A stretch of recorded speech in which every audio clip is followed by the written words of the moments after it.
नमस्कार दोस्तों, मैं देवेंद्र पारिक स्वागत करता हूं आपका जीके बाई डीके चैनल पर। और आज यानी 19 अप्रैल का जो करंट है उसकी हम शुरुआत करें उससे पहले मैं आपको बता दूं कि आज के जो क्वेश्चन हैं वो बहुत ही महत्वपूर्ण है, इसलिए अंत तक देखिएगा क्योंकि इसमें कुछ क्वेश्चन ऐसे हैं जो एग्जाम में आपके निश्चित रूप से आएंगे। हाल ही के दिनों में सबसे महत्वपूर्ण प्रश्न आज ही के हैं। देखते हैं इसमें, निम्न में से किस भाषा के प्रसिद्ध साहित्यकार डॉक्टर नरेंद्र कोहली का हाल ही में निधन हो गया। तो डॉक्टर नरेंद्र कोहली जो हैं वो किस भाषा के साहित्यकार हैं? उर्दू भाषा, हिंदी, अंग्रेजी या फिर तमिल? बताइए। तो इसका सही उत्तर जो होगा वो होगा हिंदी भाषा। व्याख्या देख लेते हैं इसकी। व्याख्या क्या है? हिंदी भाषा के प्रसिद्ध साहित्यकार डॉक्टर नरेंद्र कोहली का हाल ही में निधन हो गया। वे कुछ दिनों पहले संस्कार भारती के कला संकुल के उद्घाटन कार्यक्रम में भी शामिल हुए थे। उनकी पहली कहानी 1960 में प्रकाशित हुई थी। वे वाणी प्रकाशन ग्रुप से 1988 से जुड़े हुए थे और आखिरी तक ये वाणी प्रकाशन से जुड़े रहे। नेक्स्ट प्रश्न है, हॉलीवुड की फिल्म हैरी पॉटर सीरीज की एक्ट्रेस हेलेन मैकग्रा का हाल ही में कितने वर्ष की उम्र में निधन हो गया? ऑप्शन है अपने सामने, 52 वर्ष, 56 वर्ष, 64 वर्ष या फिर 75 वर्ष? बताइए। सही उत्तर जो इसका होगा वो है 52 वर्ष। तो हैरी पॉटर सीरीज बहुत फेमस सीरीज रही है और उसकी ये क्या थी? एक्ट्रेस थी। 52 वर्ष की उम्र में इनका निधन हो गया। हॉलीवुड की फिल्म हैरी पॉटर सीरीज की एक्ट्रेस हेलेन मैकग्रा का हाल ही में 52 वर्ष की अवस्था में निधन हो गया। उनके निधन पर हॉलीवुड समेत दुनिया भर के उनके फैंस में शोक व्यक्त किया गया। उन्होंने एक्टर लुइस से 2007 में शादी की थी। चलते हैं नेक्स्ट प्रश्न की तरफ। इनमें से किस संगठन ने हाल ही में सरकारी प्रतिभूति अधिग्रहण कार्यक्रम GSAP शुरू किया है?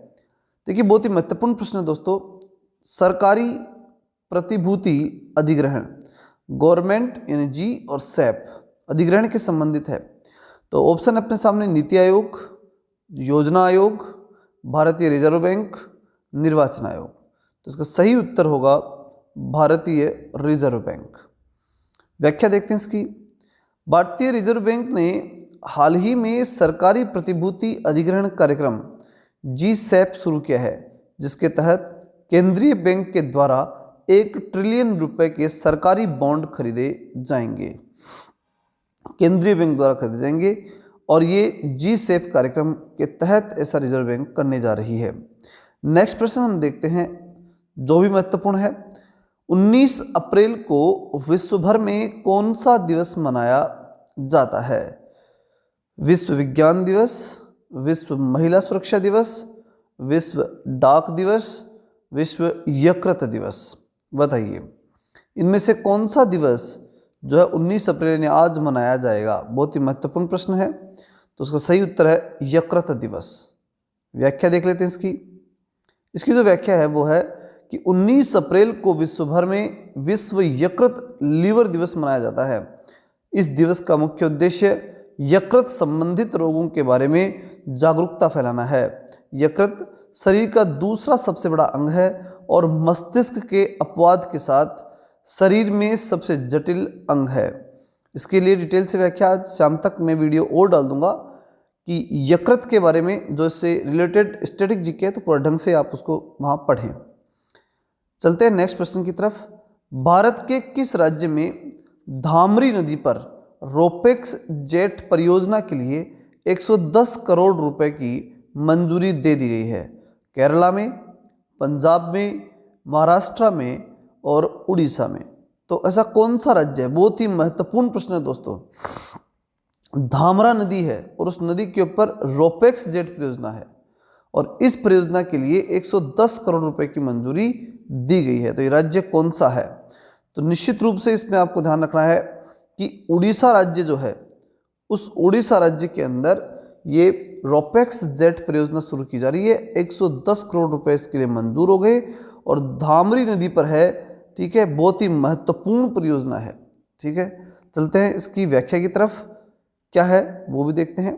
पत्तन, पोत परिवहन और जल मार्ग मंत्रालय ने, तीन चीजें ध्यान रखना, पत्तन, पोत और जल मार्ग मंत्रालय, ये एक ही मंत्रालय पूरा।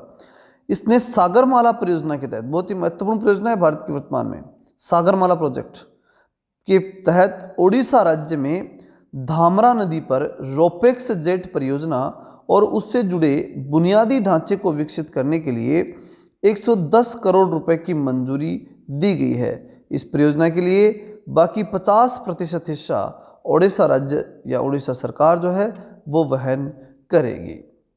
चलते हैं नेक्स्ट प्रश्न की तरफ। एशियाई कुश्ती चैंपियनशिप में रवि कुमार ने कितने किलोग्राम वर्ग में गोल्ड मेडल जीता है? तो जीतने वाले कौन है? रवि कुमार। कितना है देखते हैं। ऑप्शन है 55 किलोग्राम, 57 किलोग्राम, 63 किलोग्राम और 75 किलोग्राम वर्ग। तो इसका सही उत्तर है दोस्तों 63 किलोग्राम वर्ग के अंदर। व्याख्या देख लेते हैं।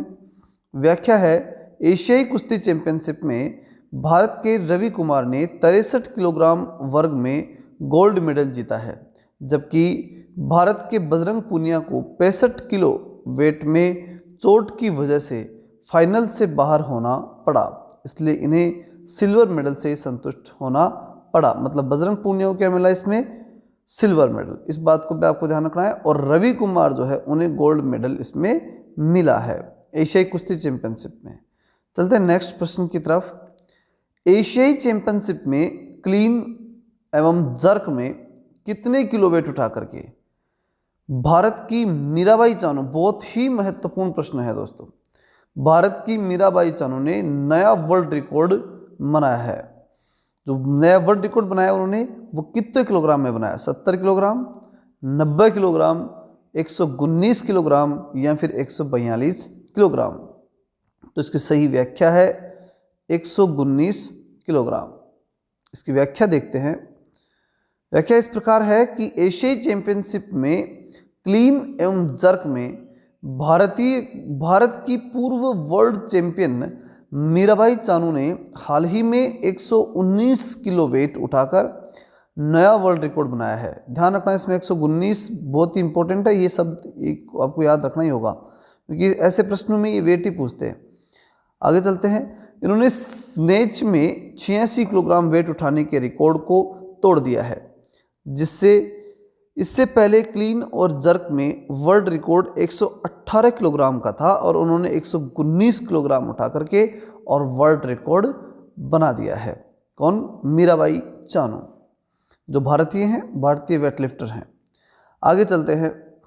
निम्न में से किस देश की सरकार ने IS सहित 11 कट्टरपंथी इस्लामिक संगठनों पर प्रतिबंध लगा दिया? जापान सरकार, चाइना गवर्नमेंट, श्रीलंका सरकार या ऑस्ट्रेलियाई सरकार? तो मतलब 11 इस्लामिक कट्टरपंथी संगठनों के ऊपर उन्होंने प्रतिबंध लगाया है। काफ़ी चर्चा में रहा है हाल ही के दिनों में ये प्रश्न। तो बताइए इसका सही उत्तर होगा श्रीलंका गवर्नमेंट। व्याख्या देख लेते हैं। श्रीलंका सरकार ने हाल ही में IS सहित 11 कट्टरपंथी इस्लामिक संगठनों पर प्रतिबंध लगा दिया है।